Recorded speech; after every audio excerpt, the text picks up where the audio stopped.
गावा sir, good morning. Gawa sir, आज का सबसे प्रिफर्ड पिक कौन सा होगा? Good morning. आज का preferred pick bottoms up approach है और स्टॉक का नाम है पीआई इंडस्ट्रीज। काफी गिरावट हुई है फ्रॉम 4400 टू करीब 3200 के आसपास। करीब 3 हफ्ते से एक लगता है कि यहाँ पर रेसिलियंस है, अब नीचे नहीं कर रहा है। इसका मतलब ये है कि शायद इस पे स्ट्रेंथ है, अपमूव मिल सकता है, बायस अपसाइड है। अब ट्रेड करा है पीआई इंडस्ट्रीज करीब 3257 पर। मेरे ख्याल से अगर 3200 का स्टॉप लगाएं, 57 रुपीज है। डिप भी मिलता है तो ले लेना चाहिए, आसपास मिलता है तो ले सकते हैं। इसका जो टारगेट होगा 3375 का होगा। हो सकता है 1-2 दिन लगे, फिर उसके बाद 3400 भी पॉसिबल है पीआई इंडस्ट्री, लेकिन first target 3375 pi industries. Pi industries ये हो गई गाबा सर की पिक आज के लिए। रचना जी गुड मॉर्निंग। रचना जी बताइए आपकी आज की ट्रेडिंग पिक। जी गुड मॉर्निंग। और मेरी आज की ट्रेडिंग पिक रहेगी दालमिया भारत में, जिसके फ्यूचर्स को हम लॉन्ग करेंगे। यहाँ पे प्राइस एक्शन बता रहा है कि स्टॉक ने एक 1 वीक जितना कंसोलिडेशन करा है around 200 period average on a daily chart, और मोमेंटम इंडिकेटर्स इसको फेवर कर रहे हैं, एवरेजेस भी फेवर कर रही है। तो मेरे हिसाब से ये लेवल जो है वो अच्छे से होल्ड करना चाहिए। फ्यूचर्स पे हम इसमें 2145 पे ऐसे लगा के लॉन्ग करेंगे। अगर ये काउंटर 2170 को क्रॉस करेगा तो इसमें मोमेंटम में इंक्रीमेंट आएगा। तो इसके हिसाब से हम इसमें टारगेट लगा सकते हैं 2200 का। So 2200 is the target and 2145 is the stop loss. Okay, Dalmia Bharat पे रचना जी बुलिश होती हुई। मानस गुड मॉर्निंग भाई साहब, आज का preferred top call. Good morning Ashish ji, good morning Anuj ji, good morning everyone. तो देखिए, टाटा एलेक्सी पे खरीदारी करने की राय रहेगी। टाटा एलेक्सी में 2 हफ्ते पहले हमने रिवर्सल देखा था, उसके बाद करीब 5-6 दिन तक कंसोलिडेशन देखा। स्टॉक करेक्ट हुआ एक्चुअली, तो 50% रिट्रेसमेंट लेवल पे सपोर्ट लेके लास्ट सेशन में, फ्राइडे के सेशन में हमने रिकवरी देखी, रैली रिज्यूम होते हुए दिखी, और इस रैली में वापस 10 and 22 मूविंग एवरेज को स्टॉक ने रिगेन किया। मेरा समझना है कि एक शॉर्ट टर्म बॉटम बना है और अब नेक्स्ट अपमूव में 5550 तक के टारगेट्स टाटा एलेक्सी दिखा सकता है। तो 5269 के स्टॉप लॉस से खरीदारी करने की राय रहेगी।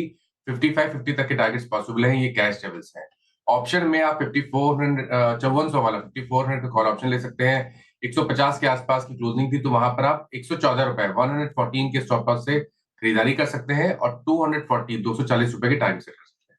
ओके, हर्ष बेहती जी गुड मॉर्निंग। बताइए आपकी आज की trading pick. Good morning Anuj ji, good morning Ashish ji, good morning everyone. अनुज जी, एनएमडीसी पे खरीदारी की सलाह रहेगी। यहाँ पे एक स्ट्रेंथ दिख रही है चार्ट पे, और ओवरऑल मेटल मिनरल स्टॉक्स काफी स्ट्रेंथ में बने हुए हैं।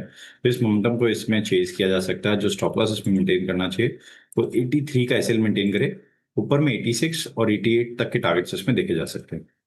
एनएमडीसी वापस रडार पे आता हुआ बहेती साहब के पहले भी टॉप कॉल्स के तौर पे मेंशन वो टारगेट्स अचीव हुए थे, और अब आगे और एग्रेसिव टारगेट्स के साथ हम बढ़ते हुए इस काउंटर में। सतपुते साहब गुड मॉर्निंग, आज का top call sir. Very good morning Ashish ji, Anuj ji good morning and good morning everyone.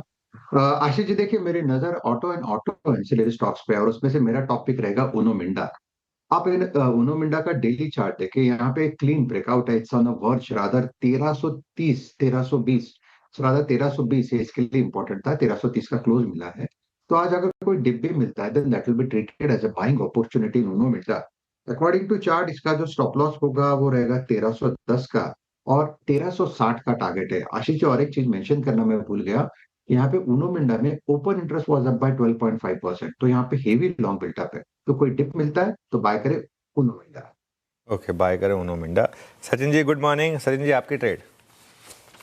Good morning ji, good morning Ashish ji, good morning to all the panelist.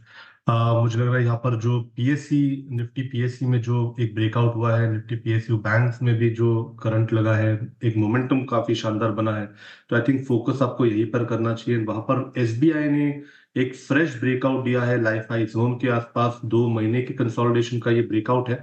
1000 level के ऊपर की क्लोजिंग है। डेफिनेटली यहाँ पर कॉल राइटर्स थोड़े से अनकंफर्टेबल होंगे, एंड उसकी वजह से मुझे लग रहा है एक अच्छी एक्सटेंडेड रैली इस पर्टिकुलर स्टॉक में अनफोल्ड हो रही है। तो यहाँ पर मोमेंटम चेज करने की सलाह होगी। एसबीआई के फ्यूचर्स में स्टॉप लॉस आप 993 पे लगाए ऑन क्लोजिंग बेसिस। इंट्राडे के लिहाज से पहला टारगेट होगा अराउंड 1020 का, बट पोजिशनली मुझे लग रहा है 1036 तक ये पर्टिकुलर मूव एक्सटेंड हो सकती है। तो खरीदारी करने की सलाह होगी एसबीआई के फ्यूचर्स में। ओके, पीएसईज में जो ब्रेकआउट हुआ, पीएसयू बैंक्स में जो करंट लगा, उस पर फोकस है सचिन का। वाकई करंट जैसा ही लगा था, एसबीआई एकदम तार जैसे खड़ा हो गया था करंट लगते से ही फ्राइडे को। तेजी इसी में आएगी, तूल पकड़ेगी, एसबीआई रडार पर रखिए भाई, प्रिफर्ड पिक है। एक और फंडामेंटल तड़का जोड़ लेते हैं इन सब ट्रेडिंग बेट्स के बीच में, वो है महेश के पास। महेश जी गुड मॉर्निंग भाई साहब, आज का एक बढ़िया सा fundamentally strong idea. Morning Ashish ji, morning Anuj ji, morning to everyone on the panel. तो आई थिंक राजेश सतपति जी के साथ मैं सहमत रहूंगा। Uno Minda is something that we continue liking markets with India में। हमें लगता है आई थिंक जैसे इनकी इंटीग्रेटेड कैपेसिटीज हैं, जैसे नंबर्स इन्होंने पोस्ट किए हैं दूसरे तिमाही में, जैसे ऑटो वॉल्यूम्स आ रहे हैं और जैसे मैनेजमेंट्स काफी ऑप्टिमिस्टिक लग रहे हैं वॉल्यूम्स को लेके तीसरे तिमाही में भी in the next few months as well. कहीं ना कहीं आई थिंक एक जो large part of their business जो ईएम से आता है वो बिजनेस बरकरार रहेगा। They are obviously developing new products और पूरे जो प्लेटफॉर्म से बना रहे हैं ये ईवी एग्नोस्टिक रहने वाले हैं, जिससे स्पेसिफिकली आई थिंक ये ईवी लेड कंटेंट पर कार या कंटेंट पर व्हीकल, वो 2 व्हीलर्स हो स्पेसिफिकली या 3 व्हीलर्स, ये 3 गुना हो सकती है अगले कुछ तिमाहियों में। और 4 व्हीलर्स के लिए कंटेंट पर car can actually double over the next few quarters. इससे इनको एक इंक्रीमेंटल बेनिफिट ना सिर्फ सेल्स में मिलेगा but also the products that they bought, lighting, seating, acoustics, horns, ये सारी चीजों में जो आई थिंक एक जो कंसिस्टेंसी रह सकती है, I think that can probably drive margin as well, जो 11.5% पे रहती है वो भी इंच अप कर सकती है। बहुत डेट है नहीं बुक्स के ऊपर, इसलिए आपको लगता है जो रेटिंग रैंकिंग्स ये स्टॉक पोस्ट करता है वो बेहतरीन है। क्लियर डिस्क्लेमर, ये स्टॉक हमारे मॉडल पोर्टफोलियोज में है, क्लाइंट्स के पास इनकी पोजीशन हो सकती है। ये टेक्निकल एक्सपर्ट से तो बोल दो कि दूसरे पे चले जाओ, तीसरे पे चले जाओ, फंडामेंटल सोच क्या है वही फंस गया तो क्या करे। महेश एक ही लेकर आते हो क्या फंडामेंटली? अगर सतपुते साहब ने ले लिया तो दूसरा विकल्प नहीं होता क्या हमारे पास? बिल्कुल है सर, अगर चलिए नहीं ठीक है, नहीं अब उनो मिंडा हो गया आज का ले लिया। खैर क्विकली रिकैप, गाबा सर कह रहे हैं सब बाय आइडियाज हैं भाई साहब। गाबा सर पीआई इंडस्ट्रीज के साथ जा रहे हैं 3200 के स्टॉप के साथ। रचना जी दालमिया भारत में बाय इनिशिएट कर रही हैं 2145 के एसएल के साथ। मानस टाटा एलेक्सी की बात कर रहे हैं 5269 का स्टॉप लॉस है। बहेती साहब एनएमडीसी पे बुलिश हैं, स्टॉप लॉसेस स्क्रीन पर आ जाएंगे, नोट डाउन करते चलिए और प्लेट को फ्लिप भी करिए आप लोग। सतपुते साहब ऊनो मिंडा सतपुते साहब का टेक्निकल बाय है आज के लिए, तो महेश का पोजिशनल या फंडामेंटल बाय कॉल भी उस पे बनता है। और सचिन कह रहे हैं भाई साहब दिग्गज एसबीआई रडार पर रखिए, ये तेजी और तूल पकड़ेगी, 993 का एसएल है।